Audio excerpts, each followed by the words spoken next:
Basara triple ఐటీలో విద్యార్థులకు సీట్ల కేటాయింపు వివాదాస్పదంగా మారడానికి అసలు కారణం ఏంటి? ఇందులో బడుగు బలహీన వర్గాలకు నష్టం తెచ్చిపెట్టే అంశం ఏంటి? ఎస్టీ కేటగిరీతో సమానంగా ఈడబ్ల్యూఎస్ కేటగిరీ వారికి సీట్లు వస్తే బడుగు విద్యార్థులు నష్టపోవాల్సిందేనా? కొత్తగా వచ్చిన రిజర్వేషన్లు ఎవరి కొంప ముంచుతున్నాయి? నిర్మల్ జిల్లా బాసర ట్రిపుల్ ఐటీలో అడ్మిషన్ కోసం వచ్చిన దరఖాస్తులను పరిశీలించిన అధికారులు ఎంపికైన విద్యార్థుల జాబితాను ప్రకటించారు. అందులో ఎస్టీ కేటగిరీ వారితో సమానంగా ఈడబ్ల్యూఎస్ కేటగిరీ వారికి 196 సీట్లు దక్కాయి. వీరికి రిజర్వేషన్ పరంగా కేవలం 564 మార్కులు వస్తే సీటు దక్కగా, ఎస్టీలకు మాత్రం 569 మార్కు సాధిస్తే తప్ప సీటు రాలేదు. బీసీబీ కేటగిరీకి మాత్రం 578 మార్కులు రావాల్సి ఉంది. ఈడబ్ల్యూఎస్ వారికి 540 వచ్చినా ట్రిపుల్ ఐటీలో సీటు సాధించారు. అదే బీసీబీలో మాత్రం ఓ విద్యార్థినికి 10వ తరగతిలో 552 మార్కులు వచ్చినా ఆమెకు మాత్రం ట్రిపుల్ ఐటీలో సీటు రాలేదు. అన్ని రిజర్వేషన్ కేటగిరీల కంటే అత్యంత తక్కువ కట్ ఆఫ్ మార్కులు ఉన్నది మాత్రం ఈడబ్ల్యూఎస్ కు మాత్రమే.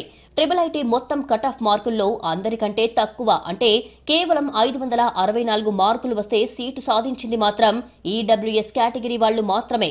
దీంతో బడుగు బలహీన వర్గాల విద్యార్థులు ఆందోళన వ్యక్తం చేస్తున్నారు. రిజర్వేషన్లకు అనుగుణంగా ఓసీల్లో 15 మంది, ఈడబ్ల్యూఎస్ వారు 196 మంది, బీసీఏ 161 మంది, బీసీబీ 386 మందికి సీట్లు వచ్చాయి. ఎస్సీ1 కేటగిరీలో 19 మందికి, ఎస్సీ2 కేటగిరీలో 156 మందికి, ఎస్సీ3 111 మందికి సీట్లు దక్కాయి. ఎస్టీల్లో 196 మందికి మాత్రమే సీట్లు దక్కాయి. ఓసీ, ఈడబ్ల్యూఎస్ కలిపి 211 సీట్లు సాధించారు. అంటే ఎస్టీ కేటగిరీ కంటే ఓసీ వాళ్లకు దక్కింది అదనంగా 15 సీట్లు. మొత్తం 1690 సీట్లలో ఈడబ్ల్యూఎస్ ఓపెన్ వారికి దక్కిన సీట్ల సంఖ్య సుమారు 211గా ఉంది.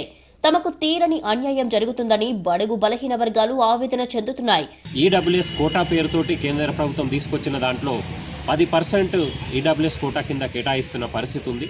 ఆ ఈడబ్ల్యూఎస్ కోటాలో నిన్న ట్రిపుల్ ఐటీ బాసర కింద 196 మంది ఈడబ్ల్యూఎస్ కింద సీట్లు సంపాదించడం జరిగింది. అలాగే ఎస్టీకి సంబంధించి మనం చూసుకుంటే కూడా 196 మంది ఈరోజు సీట్లు రావడం జరిగింది.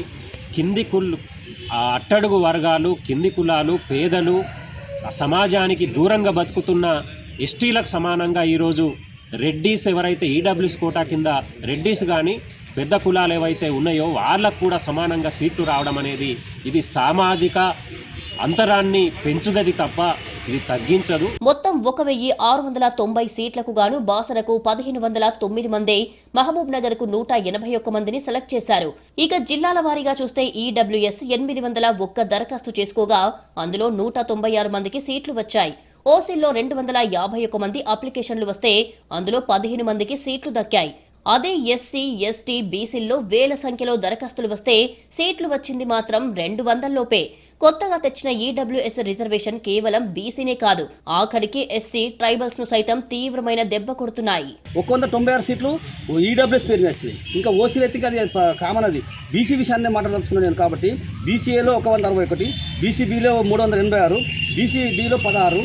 ఈ విధంగా చూస్తుంటే ఇంత బీసీ జనాభాలో ఎక్కువ ఉన్నా కానీ దీంట్లో పంపకాలు మాత్రం బాగా అన్యాయం జరిగిందని మేము దీన్ని పూర్తి ఆవేదన వ్యక్తం చేస్తున్నాము. అదేవిధంగా ఖచ్చితంగా ఈడబ్ల్యూఎస్ జనాభా ఎంత ఉంటుంది? జనాభా కంటే అధికంగా వాళ్ళు లాభం పొందుతున్నారు. ఈ రోజు చూస్తుంటే జనాభా 10% ఉండరు వాళ్ళు. కానీ 10% కంటే వాళ్ళు పేద ప్రజలు ఏంటంటారు? ఈడబ్ల్యూఎస్లో పేద ప్రజలు ఉండేది ఒక 2-3% ఉంటారు. కానీ 10% రిజర్వేషన్ అమలు జరుపుతున్నారు. ఓసీ కేటగిరీలో ఉన్న విద్యార్థులు ఆర్థికంగా వెనకబడిన వారని సర్టిఫికెట్లు తీసుకుంటే వారికి 196 సీట్లు వచ్చాయి. అలాగే అదే ఓసీల్లో ఉన్న 15 మందికి సైతం సీట్లు వచ్చాయి. వాస్తవానికి నిజంగా వారు ఆర్థికంగా వెనుకబడిన వారేనా అనే ఆధారాలు చూడాలి, లేదా సర్టిఫికెట్లు సృష్టించారా అనేది పక్కన పెడితే అసలు ఆ రిజర్వేషన్ తొలగించాలని మిగతా వర్గాలు డిమాండ్ చేస్తున్నాయి. కేవలం బాసర ట్రిపుల్ ఐటీ సీట్ల కేటాయింపులోనే ఇంత అన్యాయం జరిగితే ఉద్యోగాల ఎంపిక, ఇతర సీట్ల కేటాయింపులో బడుగు బలహీన వర్గాల విద్యార్థులు ఎక్కువగా నష్టపోతున్నామంటున్నారు.